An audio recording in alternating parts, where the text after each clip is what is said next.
everyone, welcome to Mundo Iorio. In my channel, I'm here to introduce you to a friend of mine. He has a lot to tell you. Maybe the information that he has to tell you is something that you can benefit from while traveling.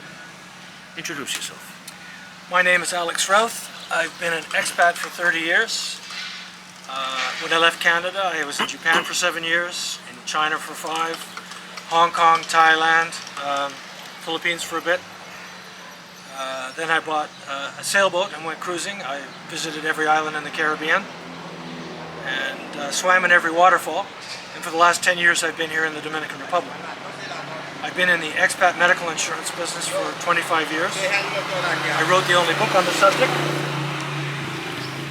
And I'm still in the business, and I'm here to explain a little bit about the subject and how it works. What is this type of health insurance? I don't understand what it is. Health insurance is something normally if you buy from your home country, and it's only valid within your home country. But expats and people that are international citizens, people that are sailboat cruisers, need international cover that crosses a border. So there's a small industry consisting of about 30 different companies which provide policies, and you can buy these policies and have cover in any country in the world, and you can travel to or from any country in the world for medical treatment, and you never need to buy travel insurance. That's great. I like it because I've always had this concern with myself, and when you brought this up to me, I was pretty excited, and to offer this to my subscribers as well as others on YouTube. Is there any difference between this and regular health insurance, or is it just your only difference is you're worldwide and they're national? Well, domestic health insurance is within that country only. So international health insurance is valid across borders. And of course, many people confuse health insurance with travel insurance. So there's 4 types of medical treatment. There's accidents, emergencies, urgent medical treatment, and elective medical treatment. Travel insurance only covers the first 2. It doesn't cover urgent medical treatment, which could be like cancer, where you can afford to spend a couple of weeks to wind up your affairs to return home to commence treatment, or elective medical treatment like a hip replacement or hernia surgery, where your travel insurer would expect you to return home for that. So if you have international medical insurance, it covers all of these things, and there's no requirement to return home, because the assumption behind travel insurance is you have medical insurance to return home to if you have an urgent or elective medical treatment issue, or you have a serious trauma or medical issue where they're only going to cover you in a limited way, and they're going to ultimately want you to return home, and maybe even force you to do so. What's the most popular one? What do you suggest? I'm not going to talk products here so much as I'm going to talk concepts. Okay. So the other difference between health insurance and travel insurance is travel insurance is not renewable.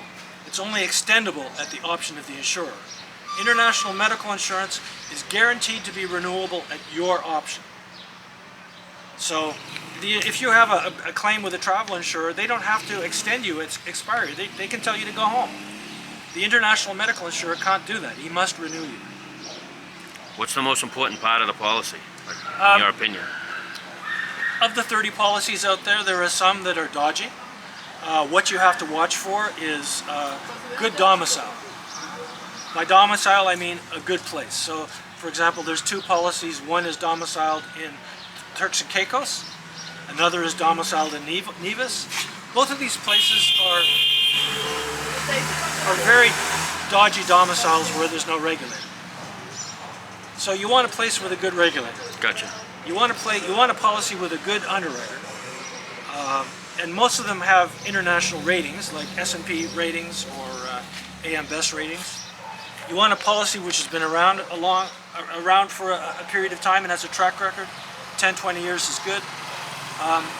And the most important thing is to have good policy wording, okay?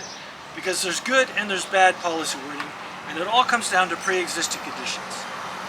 So all policies will not cover pre-existing conditions For the same reason with car insurance, you have to buy the car insurance before you have the car accident.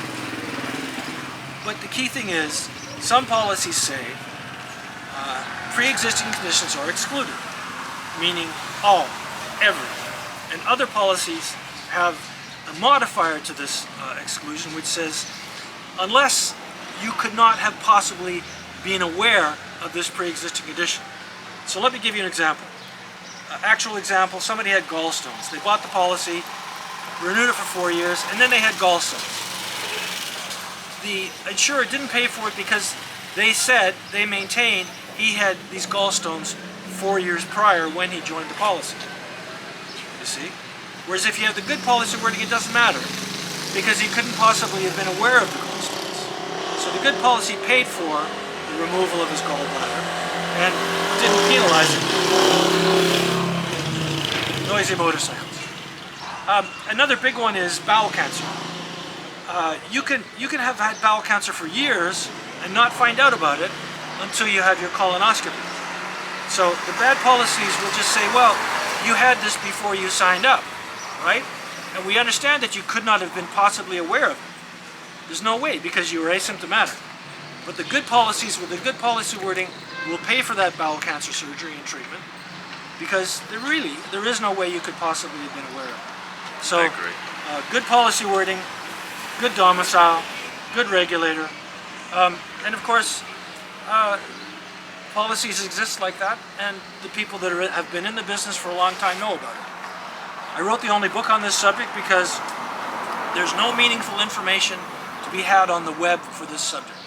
There's only confusion, misdirection, and error.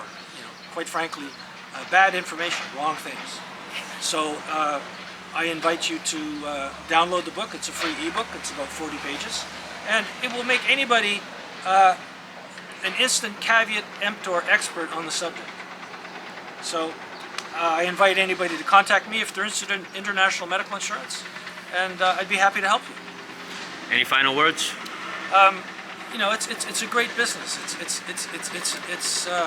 It's a nice business because I make people happy. Thank you. I'm glad. I'm interested. Thank you.